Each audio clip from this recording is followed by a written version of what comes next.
A very interesting सा fact and I believe कि 90% of investors ये मिस कर चुका है। सब कोई टेरा लूना का क्रैश को लेके बिजी था, फिर टेरा लूना 2.0 एयर ड्रॉप को लेके बिजी था, लेकिन कोई ये नहीं सोचा था कि we are in India and there is a tax crafted by government which they can't even explain it to any civilians। मतलब गवर्नमेंट खुद से एक ऐसा टैक्स का रूटीन बनाया है जो वो लोग खुद एक्सप्लेन नहीं कर पाएगा। Let me remind you, whether it's an air drop or gift from someone else, virtual digital assets, आपको 30% टैक्स पे करना पड़ेगा। Now just imagine the situation. First of all, आप लूना पे इतना पैसा खोते हो, फिर लूना का क्रिएटर दया दिखा के आप पे कुछ लूना बरसाता है एयर ड्रॉप के रूप पे, आप उसको एक्सेप्ट करते हो एंड उस पे भी आप टैक्स भरते हो। थर्ड,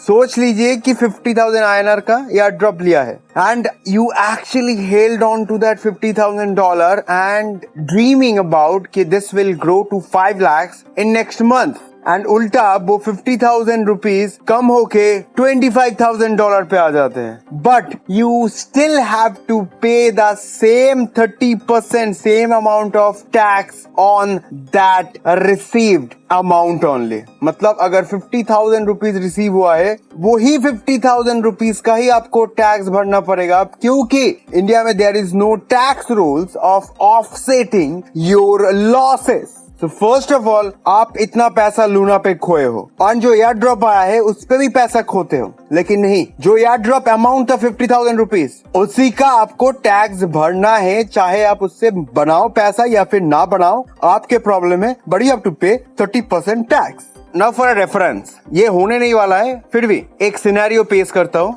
सोच लीजिए ये लूना 2.0 का 50,000 आपका सपना सच करके 5 लाख बना दे, तो फिर टैक्स का क्या सिस्टम होता? एक तो आपने जो एयर ड्रॉप एक्सेप्ट किए हो उसका 30% देना पड़ेगा, फिर जो कैपिटल गेन हुआ है उसका, मतलब 50,000 का 5 लाख बनाया हो, मतलब 4.5 लाख का कैपिटल गेन हुआ है, उस 4.5 लाख का आपको 30% पे करना है। Is this even a fair rules? This is definitely unfair. And इसी के चलते इंडिया पे डे बाय डे क्रिप्टो का हाइप डाउन हो रहा है। बट आई एम श्योर 200% जो लोग ये मार्केट छोड़ रहा है, वो लोग मार्केट पे रहने के लिए नहीं आया था, एंटरटेनमेंट के लिए आया था। एंटरटेनमेंट नहीं मिल रहा है and they are just leaving the market while spreading bad mouth among all of their friends. क्योंकि जो लोगों का रहना है वो लोग इधर है अभी भी। According to 9th May, Luna का holders it was 1,60,000 Indians. By next week it grows up to 77%, मतलब और 1 लाख के आसपास ऐड हुआ था। तो डेफिनेटली अभी भी इंडिया पे जो लोग मार्केट पे रहने के लिए है, they will never compromise on anything, चाहे ये गवर्नमेंट कितना ही ना IMF बन जाए। जो लोग ये इंडस्ट्री पे होल्ड करने के लिए है, वो लोग होल्ड करेगा ही। जस्ट इमेजिन, सपोज आप एक ऐसा जॉब करते हो जहाँ पे आप ट्रैवल करते हो, आप इंडियन स्टॉक, म्यूचुअल फंड्स, ब्ला ब्ला ब्ला चीजों में इन्वेस्ट करते हो, एंड कल का आपका जॉब इंडिया के बाहर कहीं पे लग गया, चाहे वो सिंगापुर हो, चाहे वो US हो, चाहे वो कनाडा हो, कहीं पे भी लग गया हो। The rules is you can't carry your Indian stocks to any other countries.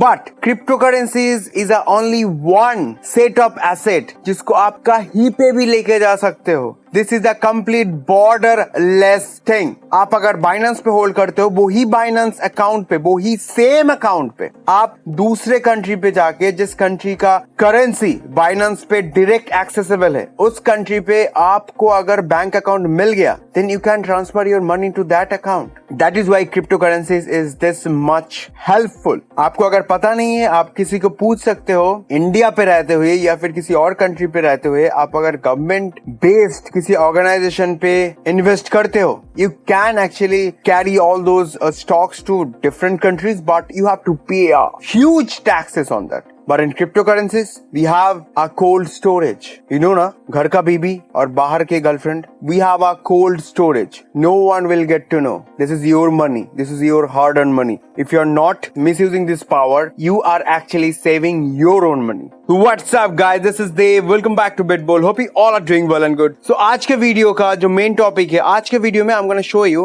the PE ratio of top 10 cryptocurrencies. Now for those who don't know what is is PE ratio, which is price to earning ratio. This is actually a mind-blowing tool जो कि आपको हमेशा investment पे help करता है. मतलब एक smart investors follows this PE ratio for long term investment. So ये PE रेशियो क्या है, इसको समझाने के लिए मुझे एक सेपरेट वीडियो बनाना पड़ेगा. But I will tell you the average PE ratio regardless of the name of this crypto currency. The PE ratio should be 17. मतलब अगर 17 के आसपास किसी क्रिप्टो करेंसी का PE price to earning ratio है, that is the main time to invest into that particular cryptocurrencies for long time. Again, ये crypto currency है तो नाम मैटर करता है. सो अगर किसी का PE रेशियो above 40 है, इसके मतलब ये गिरने वाला है बहुत जल्दी. PE रेशियो 40 के ऊपर या फिर 30 के ऊपर we consider it कि there is a certain downfall which is quite inevitable. And vice versa, अगर PE रेशियो 20 के नीचे है, then there is a huge chances coming in your way to get into this market for a long term. That is the mudda of PE ratio. So now let me show you the chart of top 10 PE ratio. I'm not gonna describe much, but मैं 2 या फिर 3 coin के PE ratio बताने वाला हूँ. Now you decide it on your own. So here we go. First, let me show you what is the Bitcoin's PE ratio, which is 28.2, which is definitely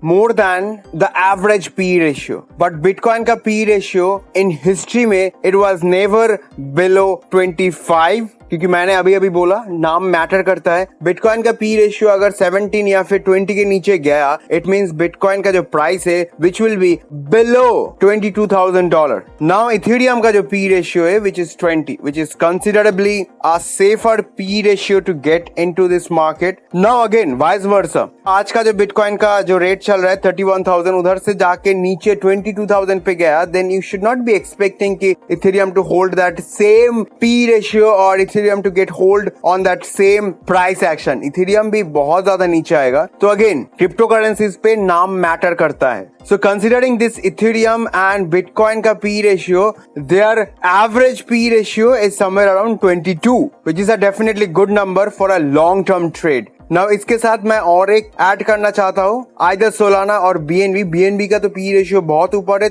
34, क्योंकि BNB and Solana का जो growth था which was straight sky scraper जैसा growth था इन 2020 and 21 पे. This is why BNB is still holding that 34.2 after crashing more than 60% of its value from the top, but still it is holding that 34. But considering this Bitcoin and Ethereum का combined PE ratio, average PE ratio is 22, which is quite acceptable, जिसके ऊपर हम लोग rely करके बोल सकते हैं कि this could be end of beer market. शायद इसके बाद बुल्स के जैसा ही नहीं, एटलीस्ट टर्टल के जैसा भी ऊपर आए कि बिटकॉइन इसके नीचे नहीं जा सकते, थोड़े बहुत धीरे धीरे ऊपर की तरफ आ सकता है. तो that is the main concept of this PE ratio. Now again considering this inflation, world का इकोनॉमी, पैंडेमिक, बहुत सब कुछ को मद्देनजर रखते हुए situation is definitely different than any other situation. So इसीलिए लॉन्ग टर्म कोई भी वादा करना गधों वाले काम होगा. So just do your own trade. Whatever you are holding into bitcoin, stay holding on that. अभी से एक ह्यूज चंक इन्वेस्ट मत करो, थोड़े बहुत इन्वेस्ट करते रहो, बट ट्रेडिंग करते रहो on 15 minutes chart, 1 hour chart, 4 hours chart, scalping swing करते रहो. So that's it from my side, guys. Thank you for watching and not watching as well. So if you have watched this video till this point of time, make sure you're liking this video, subscribing this channel to stay updated, stay profitable, be a part of our Twitter and Telegram. Twitter and Telegram पे mostly we follow on trading part only, जहाँ पे we post the trading calls, technical analysis, everything you will get on time, जिसका link video description पे मिल जाएगा. So go forward, be a part of this entire ecosystem. बहुत जल्दी मिलते हैं next update के साथ. Till then, take care. Dave signing off.